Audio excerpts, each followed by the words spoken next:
दोस्तों नमस्कार, मेरा नाम है सर्वेश कुमार। अमेरिका के लॉस एंजलिस में आईसीई यानी इमिग्रेशन एंड कस्टम्स एनफोर्समेंट की कार्रवाइयों के खिलाफ भड़का जनाक्रोश।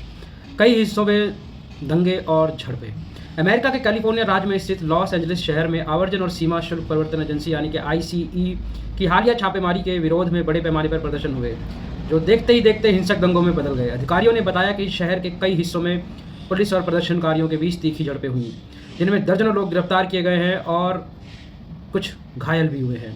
आईसीई की छापेमारी बनी अशांति की वजह। बीते सप्ताह आईसीई द्वारा दक्षिण लॉस एंजलिस, बॉयल हाइट्स और ईस्ट एलए में की गई अचानक छापेमारी कार्रवाइयों के बाद से शहर में तनाव का माहौल बना हुआ था। बताया जा रहा है कि इन छापों के दौरान कई अवैध प्रवासियों को उनके घरों से बिना वारंट गिरफ्तार किया गया, जिससे स्थानीय समुदायों में भय और आक्रोश फैल गया। सड़कों पर उतरे लोग लगे नारे।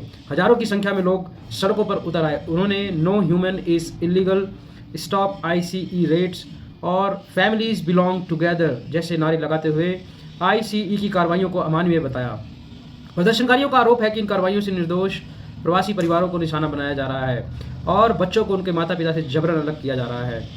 शांतिपूर्ण प्रदर्शन हुए हिंसक। हालांकि शुरुआत में प्रदर्शन शांतिपूर्ण थे, लेकिन शनिवार की रात को हालात बिगड़ गए जब कुछ प्रदर्शनकारियों ने पुलिस पर पथराव किया और कुछ दुकानों में तोड़फोड़ शुरू कर दी। जवाब में पुलिस ने आंसू गैस के गोले छोड़े और कई स्थानों पर रबर बुलेट्स का इस्तेमाल किया। शहर के कुछ हिस्सों में कर्फ्यू लगा दिया गया है और स्थिति पर नजर रखने के लिए अतिरिक्त पुलिस बल तैनात किया गया है।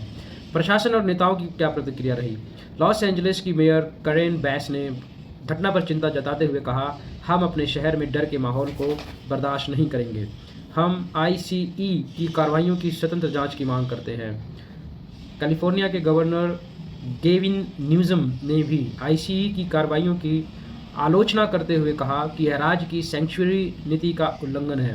वहीं कुछ रिपब्लिकन नेताओं ने आईसीई का समर्थन करते हुए इसे अमेरिका की सुरक्षा के लिए आवश्यक कदम बताया। स्थानीय समुदायों में डर और अनिश्चितता का माहौल है। प्रवासी समुदायों में विशेष रूप से लैटिनो और एशियाई मूल के लोगों में भय का माहौल है।